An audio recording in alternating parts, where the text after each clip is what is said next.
Good afternoon. Sorry for my lateness. Let me do two quick announcements, readouts before I take your questions. The President dropped by a meeting between General Jones and Israeli Defense Minister Ehud Barak this morning. The President reaffirmed our unshakable commitment to Israel's security and our determination to achieve comprehensive peace in the Middle East, including a two-state solution with a secure Jewish state of Israel living side by side in peace and security with a viable and independent Palestinian state. He and President Barak discussed challenges to regional security, how to deal with threats that both the U.S. and Israel face, and how to move forward toward a comprehensive peace. Also this morning, the President called Egyptian President Hosni Mubarak to extend his best wishes for a healthy recovery from early March surgery and to congratulate him on the birth of his first granddaughter. They discussed the importance of creating an atmosphere for peace in the Middle East and agreed to follow up in the near future on a broad range of issues of mutual interest. And with that, Mr. Babin. Thank you. A two-part question on immigration. The new Arizona law, when it takes effect, will obviously require some federal partnership. Some of these people who are detained can be turned over to the feds immediately, I believe, and certainly any deportation would have to be done by the federal government. What level of cooperation does the administration plan to give in this new law? Chuck, I would refer you to the comments the President made on Friday, where he has asked the Department of Justice to examine and evaluate the impacts, potential impacts of this law, those impacts on a citizen's civil rights. We're in the process of evaluating what the law means. So there is a possibility, given the what you get back from Justice, that there might not be full cooperation. Well, I don't want to get ahead of Justice's read of what's in the law. I don't expect that to come in the next day or so. They're obviously looking through this to examine, as the President mentioned, the impacts on civil rights and other implications. So we will wait for that readout from the Department of Justice. And if I could, on a related question, that you've said that you want to do an energy bill and immigration bill this year. Given the time frame in Congress, is that feasible, and which of those two is the priority? Well, Chuck, I think that we have seen progress made on both issues. I think it's possible to continue to make progress on both those issues. I know we had there were some statements this weekend by Senator Graham and others that have been working on this legislation. Chief of Staff talked with Senator Graham on Friday. I think when I look at both of those issues and look at the United States Senate, obviously there's a crowded calendar, but I would say that our dependence on foreign oil, the national security problem that creates, the environmental problem that it creates, the economic problem that it creates, demonstrates that it has to be a priority. I would say if you look at what has happened in Arizona and the implications that that type of law could naturally drive each state to creating its own immigration laws. That's because the United States at the federal level has failed to act. So I think there is room for progress on both issues. The President will continue to work with members of both parties to see that happen. Yes, sir. Sorry, just to follow up on that quickly, but which is the higher legislative priority for the President to push at this moment? Climate change or immigration reform? Matt, I don't. I think when whichever bill has the support it needs to be passed, that's what will move first. But I would say to you, I think we can make progress on more than just one issue. Senator Graham, Senator Kerry, and Senator Lieberman all spent time here at the White House just last Tuesday with the Chief of Staff on trying to work through many of those issues. So I don't, you all see this as an either or, but this administration does not. Well, the President said very clearly passing health care reform was his top legislative priority. and that's been done. Now what's next? What Financial reform. is the next, and Is- once that's done, where do you move? Then once that's done, we can move on to the next one. Okay, I'm sorry, no Republicans are showing any signs of voting to move ahead with formal debate on financial regulatory reform, so that vote looks likely to fail tonight. What's the administration's next step, and what are the red lines that I think the next step, quite honestly, is going to be a vote a couple of days after that. Matt, there's, as you rightly point out, there'll be a vote tonight. It appears as if all the Republicans have decided that the rules in place now are the rules we should have going forward. That's what happens if we don't do anything. So let's be clear about the consequences of not moving this proposal forward. The same rules of the road that got us into this mess, the same rules of the road that let banks and financial institutions make their own decisions, they're still the rules of the road. Washington is a very poll-driven city. I know today that there's a poll out that shows 2/3 of the American public for stronger regulation over Wall Street. I don't think it's a tenable political position for the Republicans to be in, to continue to say the rules of the road we have for Wall Street should be as they were when the economy collapsed and nearly ruined everybody. So Secretary of Treasury, Dr. Summers, and others have met over and over and over again with Republicans. I think in the end, we're going to get a bipartisan vote, because I think the position they're in right now is just simply untenable. But not tonight. That's a better question for them. Yes, sir. Robert, the White House released a video of the president urging supporters to prepare for the midterm elections. Was this in part because there's deep concern of losing a lot of seats and losing control of Congress? Well, look, we'll have plenty of time to debate what the outcome of, or why those elections went whatever way they went. They're many months away. Obviously, more campaigns are gearing up, and the president wanted to speak directly to his supporters. But was there any concern at all, though? Well, Dan, there are elections that are going to be held in November, and I can assure you the president will participate. In the SCOTUS nomination, any progress? Is the president making any progress on that front? Yes. Anytime this week, perhaps? I don't expect any announcements this week. Yes. Robert, two questions on the General Jones joke. I've seen the apology now. Does the White House have a problem with what he had said, and did the White House urge him to apologize? Angie, I think the apology rightly speaks for itself. Let me ask you this: why were his remarks omitted from the official transcript? Usually, you guys include everything. Well, this is obviously not a presidential event. There was no attempt. It was obviously an on-camera speech. There was no attempt to deceive. There's not a stenographer at most non-presidential events. So I think the remarks that were put out as the text of the speech was to be delivered. But there's no purposeful reason. There's No.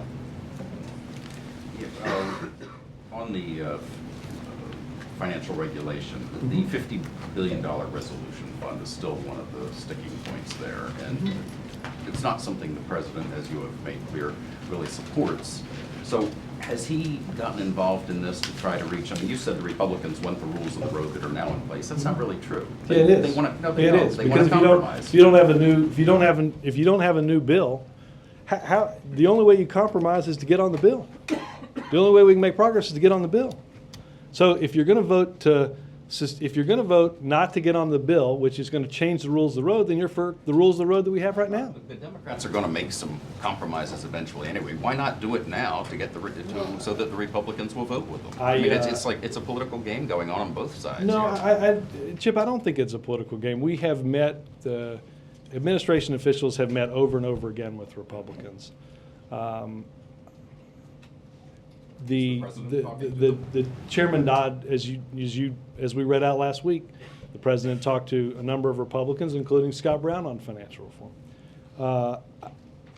I think that Senator Dodd has met over and over and over again with Republicans. I now see there's just discussion on the Republican side of putting out their own bill. I can't imagine that anybody believes that that's going to be a stronger reform product. That what they're going to have in there, what is going to be contained on a whole host of issues, is seen as something that's regulating Wall Street more strongly. Would the president consider talking to them and trying to get them to drop the $50 billion The fund? the and president's to get the Republicans administration on board? has, Chip, spent a huge amount of time talking with Republicans. president talking to them now? Well, the president, through the Secretary of Treasury, as his chief person on financial reform. It hasn't gotten to the point where he personally is talking. Again, we made a couple of calls last week. Chip, I will say this, I think if there's anybody that's playing a game here, it's the Republican Party that, again, seems to think that the best way forward is to keep what we have in place now, which led us to the brink of economic collapse just a few years ago. Why does the president not support the $50 billion fund? What is his policy problem with that? That was not in our original proposal. I think there are a number of different ways to deal with the possibility of needing resolution authority. Resolution authority is contained in the bill. But again, Chip, the best way to move this forward, the best way to make progress is to get on the legislation, is to get on on. the legislation if the Democrats would give on a couple of these issues. I'm not sure that's true. I'm not sure that that's borne out by anything that they've said. Okay, has the president seen Mr. Blankfein's email, or had it read where he said that we made more than we lost by betting against the housing market? And did he have any reaction? I don't know, honestly, if he, the degree to which he saw some of that that's been reported over the weekend. I will check in on that. But Chip, I hate to marry your second question with your first question, but I'm going to do it anyway. The rules of the road that allowed people to do what you just asked me and is alleged to have happened is as a result of the fact that the rules of the road put Wall Street in charge of Main Street. If you want to change that, then you have to support real reform. That's the choice in front of everybody at 5 o'clock tonight in the U.S. Senate. I'm just saying it's a mischaracterization to say the Republicans want the rules of the road that are in place Based now. on what? Based on everything they've said. They clearly Like want, what? they just don't want exactly what the Democrats are pushing now. They want a compromise. Nobody up there is saying we don't want any change. Well, then vote to get on the bill, and then we'd be on the floor and we could fight out about amendments. But simply saying no over and over and over again, keeping the rules of the road in place, leads you to where we were when we got into this mess. Chuck? Just a few follow-ups. So is it were you officially saying no SCOTUS announcement this week? I mean, we can. I was. Okay, so that's no SCOTUS announcement this week. Second, on financial bill, if this isn't a done bill, they're still negotiating between, for instance, Senator Dodd and Senator Lincoln about putting derivative, then why not wait? Why Well, not wait a I- day or two? I mean, when they're still trying to figure out because they're still negotiating about what's going to be in the main bill. And Well, this idea of the derivatives bill Again, I being think they've put made, into the new. Chuck, I think they've made a tremendous amount of progress on that. My sense is, Announcement before 5 o'clock today on that? that's a better question for Senator Dodd and Senator Lincoln. If you mentioned another vote, you expect if this goes down, it to be brought right back to the Well, floor I don't, Wednesday or this Thursday isn't of going week? away. This issue isn't No, I going away understand, but because we can't let this issue What go is away. the timing that you understand it to be? I would assume that we would come back somewhat quickly to this. This week? I don't know that, I have not been told that as a matter of course from the majority leader's office, but so we have a window of time to change the rules of the road, to have real, genuine Wall Street reform passed into law so that we don't find ourselves at the 2-year anniversary of a dramatic economic collapse created by risky decisions repeated. And that we haven't taken the common sense steps to change how we govern Wall Street. You said twice on the immigration energy issue, you said twice, well, there's no reason why progress couldn't be made. And there's a difference between progress and a finished piece of legislation this year. Your assumption is, is it fair to say that you believe only one can get done this year? I don't know the answer to how many can. I know that on energy, Senators Graham, Kerry, Lieberman have spent an awful lot of time working through an awful lot of issues. They've spent time with the president on this bill. Just last week, we're in Rahm's office for a considerable period of time working through issues. We have, with Senator Graham and Senator Schumer, worked on a number of issues relating to immigration reform. Can you point to the same level? I mean, it does feel like you're pointing, you feel like a lot more has been accomplished on the Well, energy I would say this, side than on the Senators- immigration Senator- side. As I said last week, Senator Graham and Senator Schumer came in here and asked the president to do some specific things to move immigration reform forward, signaling his support for moving it forward via an op-ed, which we did, asking that the president himself reach out to 5 Republicans to try to garner additional Republican support for moving immigration forward, which those calls we made last week. I will say this, I think we have a very good relationship on those 2 issues, and in working through issues like Guantanamo Bay with Senator Lindsey Graham. I think that Rahm has a good relationship with him. The president has a good relationship with him. Many folks here do. I don't know the degree to which that has complicated his life.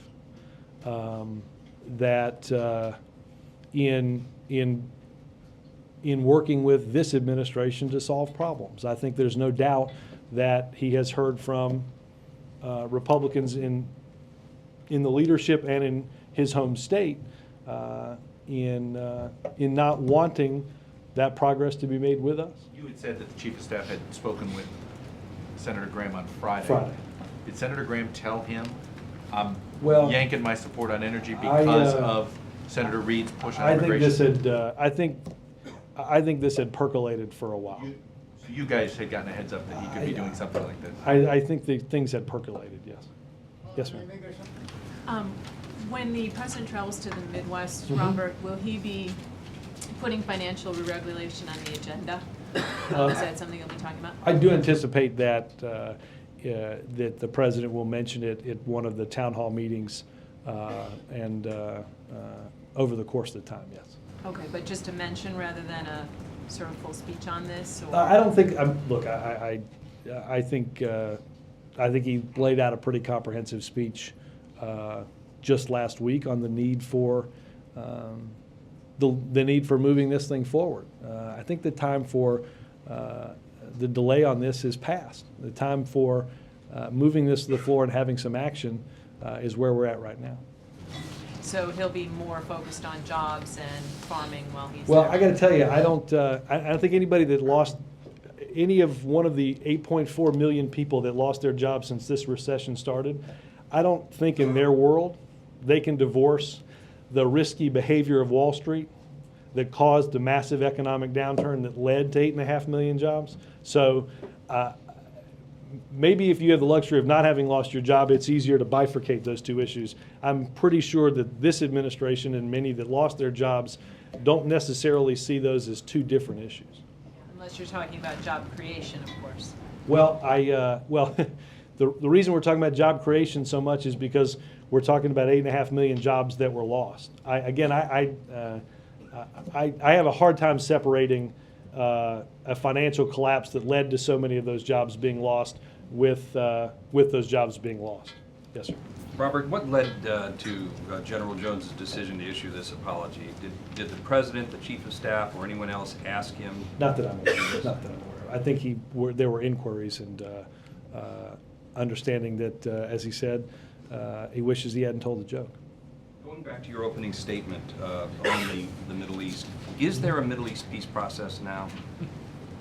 An active one. I think I would say that we are encouraged by the productive nature of the meetings that Senator Mitchell has had in the region, beginning late last week and into now. So absolutely. What are those meetings produced? We are. The meetings have been productive in moving this process forward, as we've talked about for the past many weeks, and getting these 2 parties to the table. You mentioned the need for an atmosphere for peace in your opening statement. What does the president feel right now are the prerequisites for that? most of all, the president has discussed that each side has to take steps to build confidence that we can get to the table, and most importantly, that when we get there, we can make some progress. We understand this won't be easy. We understand that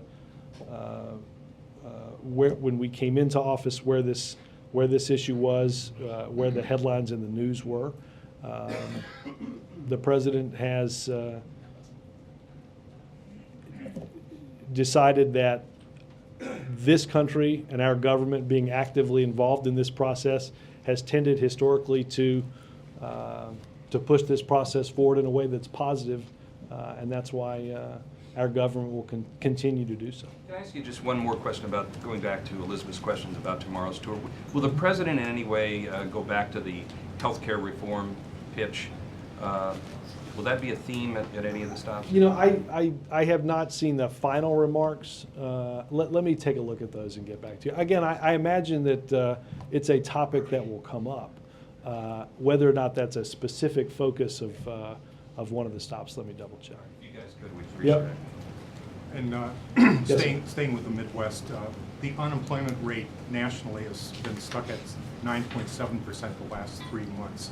Is there will we hear any new language tomorrow on him reassuring people out there on his jobs and economic policies? Well, Roger, let's, with all due respect, understand that I think in the last, I don't have my chart with me, I think if you look at the last 3 to 5 months, that we've had the best 3 to 5 months since the beginning of the technical beginning of the recession in December of 2007. That's not to say the president is satisfied, but I think to just simply say that the rate is at a certain level doesn't quite do justice to the fact that when we walked into the White House in January of 2009, nearly 800,000 jobs were lost that month. Last month, 162,000 jobs were created. Now, as I mentioned to Elizabeth, we've got a tremendous hole to fill. That's not going to be filled. It wasn't filled last month. It won't be filled this month. But this president made a conscious decision from the very beginning of his administration to focus on getting our economy back on track. We are making progress. The economy is moving in a more positive direction. We'll get GDP figures at the end of the week that will give us a sense of whether or not are we where we were in 2008 and 2009 with an economy that's contracting or one that's continuing to grow. And I think by all accounts, that is growth that has been greatly aided by the president's recovery plan. Okay. Mr. Biden last Friday in Pennsylvania predicted job growth next month, 100 to 200,000. Does that sound about right? He's an optimistic man, and that's why we like him. And he further said 500,000 in the next couple of months. See previous statement. Fair enough. One minor question. For SCOTUS, you said nothing this week. Can you say the same for Fed governors as well as a TSA nominee? You know, I don't have a planning schedule in front of me, so let me Fed and TSA, let me check on whether I can make a similarly Sherman-esque statement. Yeah, let me figure that out. Yes, sir. You said the president and the Israeli president discussed how to move Defense minister. I'm sorry, you were Yeah. Defense Minister Barak. Discussed how to move That's the just a lot of variety in one room, right?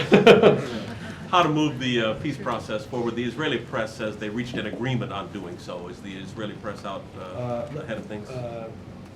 I certainly don't want to. I don't want to say that. Let me see what they're saying, and let me get back to you on where everything is. The presumption is that if they have reached an agreement on that, they found a way to deal with the Israeli settlement construction in East Jerusalem, and that's precisely where my question goes to. Have the Israelis agreed to suspend? I don't have anything new on that. I would simply point you, Wendell, to where we've been and what we've said on that in the past. On financial regulatory reform, should banks be allowed to in effect, bet against the financial instruments they sell, they encourage their investors to buy, as apparently. Well, look, I will say this. I think that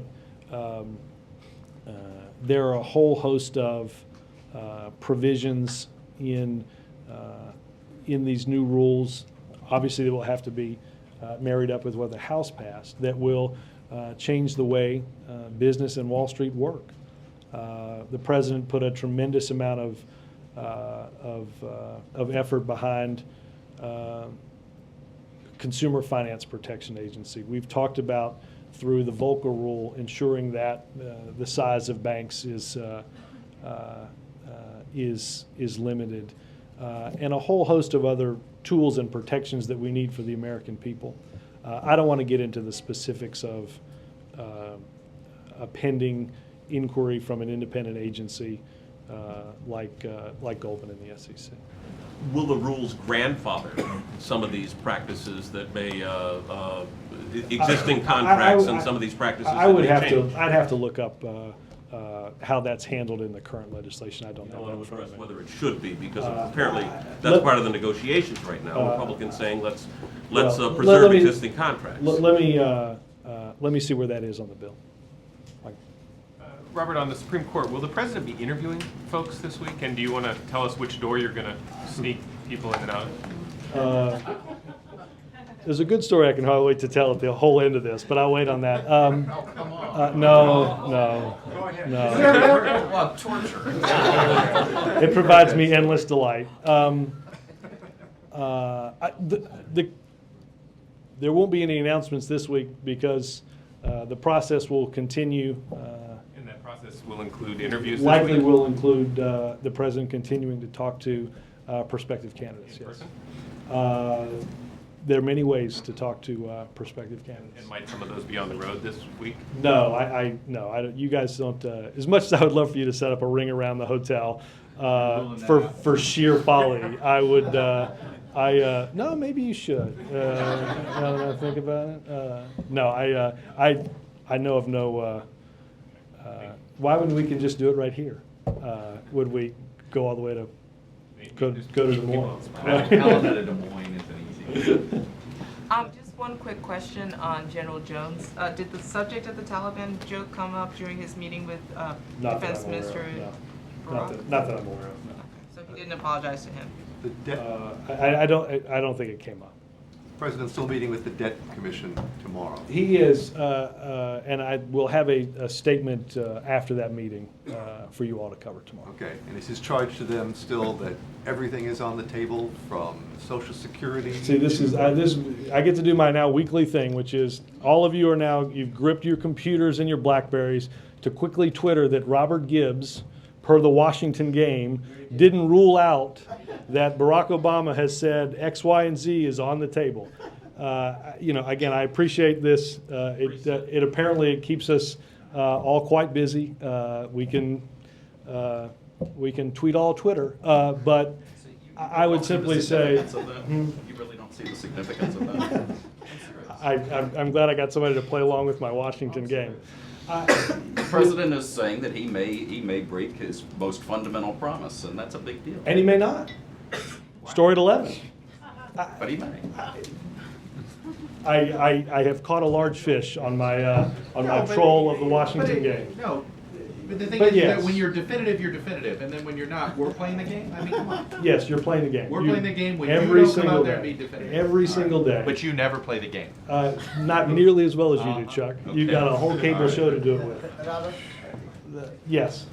two quick questions. One, as far as this entrepreneur conference is going on at the Reagan Building, and also at the same time, BBC World Opinion Poll, what they are saying is that United States image has grown up during President's first year, and also the President Obama's image also has been up around the globe, including it's very much high in India, but very low in Pakistan. What I'm asking you, as far as this entrepreneur conference is going on, and also World Bank and IMF meeting just ended, you think this is another message from the president to these people who has come from around the globe, and also many for many, many years, Africa was ignored, and U.S. was not paying much attention to Africa, which has so much minerals, oil. Now China is getting into it. Where do we go from here? That's you left me with a lot of running room there, Gordon. Just say yes. No, look, I will say this. Obviously, the conference that's going on today is a commitment that the president made out of the speech in Cairo.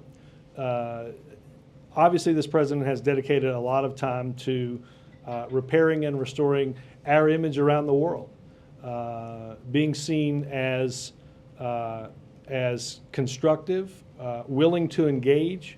I think that's why we've made progress on issues like North Korea and Iran in the international community. And there's no doubt that, go to the poll that you refer to, more and more people around the world view the United States more positively. Even though we've got a ways to go in a place like Pakistan, there's also, over the course of the past many months, an increase in how we're viewed. And I think all of that makes the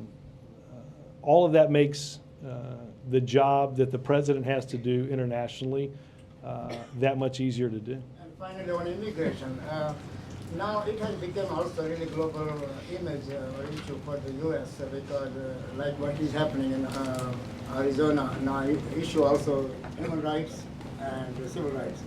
And many illegal immigrants now, which they've been hoping that President Obama will bring this issue to an end to make them legal. Let me just say this. I think that regardless of which side of this issue that you're on, I think that we all agree that something has to be done.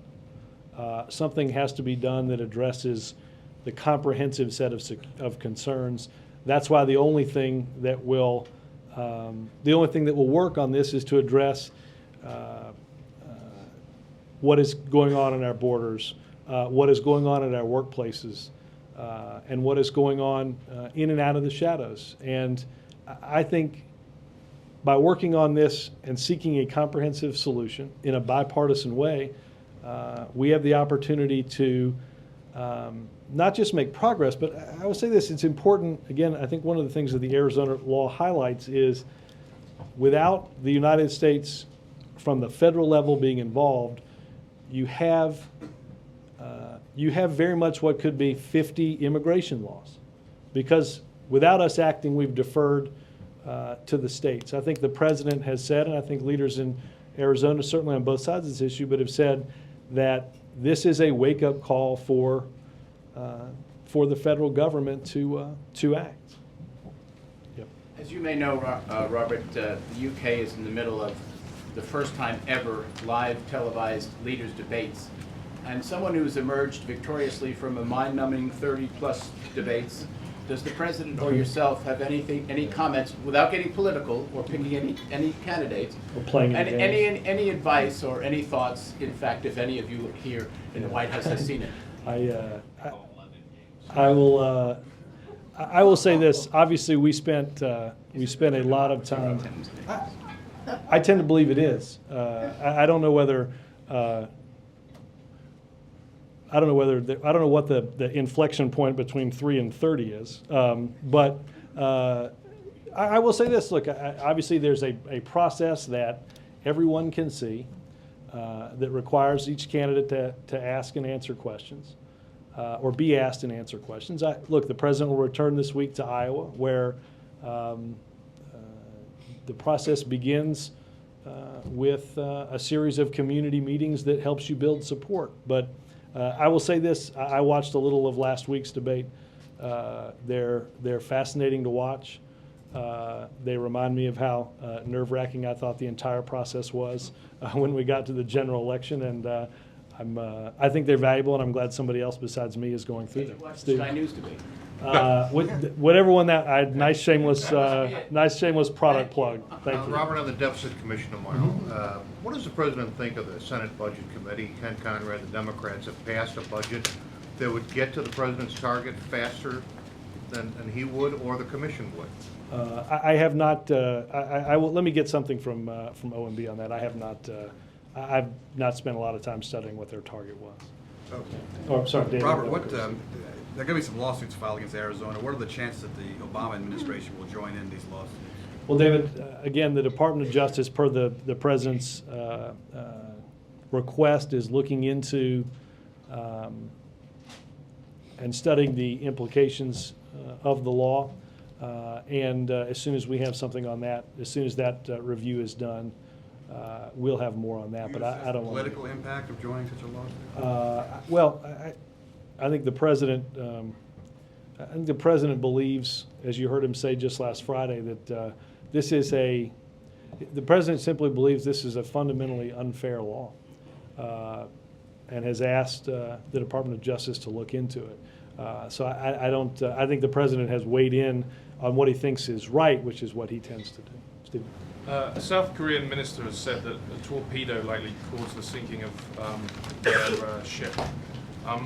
Has the White House been in touch with the South Korean government over this? And if it turns out that it was a North Korean torpedo, how would the White House respond, and how would you advise the South Koreans to respond? Stephen, the United States has been assisting in the investigation. I don't want to get into hypotheticals at this point. We obviously would refer you to them on the current investigation, and we'll have more to say when they have completed that investigation. Robert, David? just two questions. Excuse me, Les. Oh, sure. I'm sorry. Thank you. I just have one question. Yes. All right, I just have two. And you don't have a big microphone, so I'm going to stick with you though, David. Just Thank you. Thank you. Last week, in the speech that the president gave up at New York City at Cooper Union, he talked about how Republicans were saying things about the financial reform bill that were not true, involving the bailout from his perspective. And he also decried the battalions of lobbyists that have been sent to defeat the bill. Is it the White House position that the Republicans in Congress are actively in league with Wall Street lobbyists to try to just block the bill altogether? Look, I think you know where the president stands on moving forward with this legislation.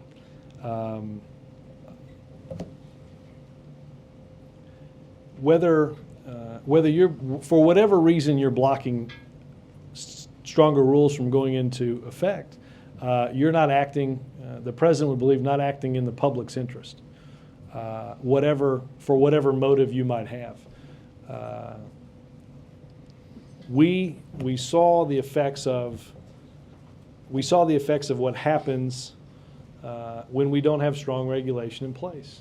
We're at the mercy of a decision-making that isn't always in our own best interest. Wall Street reform will change that, and that's what the president is focused on. Robert, yes, you were coming back Lester. to me. Thank you. National Review reports that there are now 41 Republican candidates for Congress who are black. Is the president aware of this? And if so, what is his reaction? Lester, I am not aware that his national review has been delivered. So it's unclear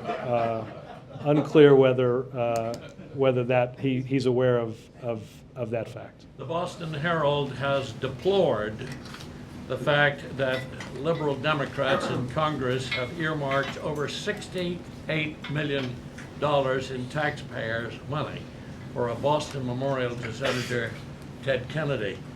Does the president support this expenditure? I have not seen any information on that, but I'd be happy to take a look at it. There in the Boston Herald. And I'd be happy to take a look at it. Kirk? Thank you, Robert. Then Senator Obama filibustered or supported a filibuster against Sam Alito. Some Republicans have cited that as justification for a possible filibuster against his nominee. Is that fair? I'm not going to. The president is in the process right now of picking a nominee. I think our hope is that, just like Justice Sotomayor, we'll have a nominee that will enjoy bipartisan support from a great number in total on both sides. And we'll get into tactics and such when we get closer to that. Frustration about Republican filibusters of candidates who were then confirmed on a bipartisan basis, which is Kirk, precisely I think what we're going to happened. pick somebody. My sense is the president's going to pick somebody that that can garner bipartisan support. That So you don't anticipate a battle? well, it's not to say that there aren't going to be those, regardless of who's picked, that won't fight. I think the president will pick somebody though that can garner broad bipartisan support. Glenn? Robert, two quick questions on the climate change issue. Just before you mentioned that Senate Republican leadership has been pressuring Senator Graham, I assume on a number of issues, not to work with the White House and other Democrats. Can you give me a sense of what evidence you have that that's the case? No, I said I think he's taken a lot of heat for, both in Washington and in South Carolina for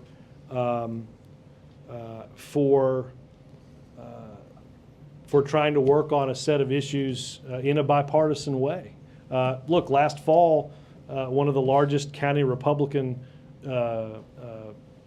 parties in all of South Carolina, I forget the exact term that they use, rebuked or what have you, his participation in on some of these bipartisan issues.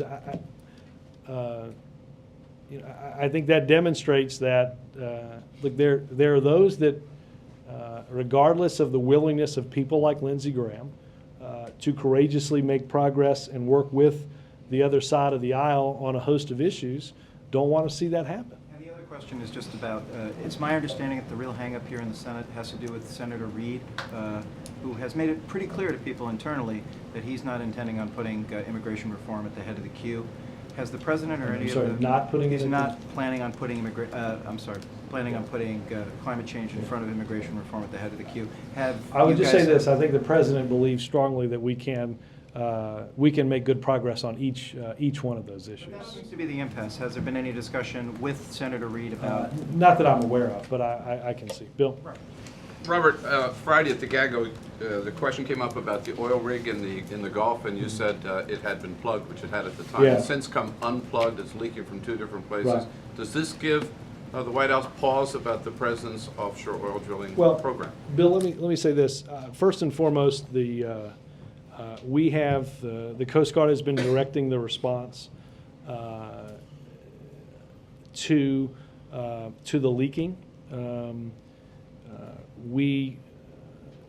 That's our foremost priority at this point is doing all that we can to prevent further leaking and to stop any environmental impacts. Obviously, that getting to shore, a host of other things that are complicated by things like the weather. The president outlined a plan that, as a result of the end of the moratorium on the Outer Continental Shelf, to set forth areas that can be examined for further drilling. As part of that process, a whole host of issues like whether it's environmentally feasible will be looked at and undertaken as part of that process.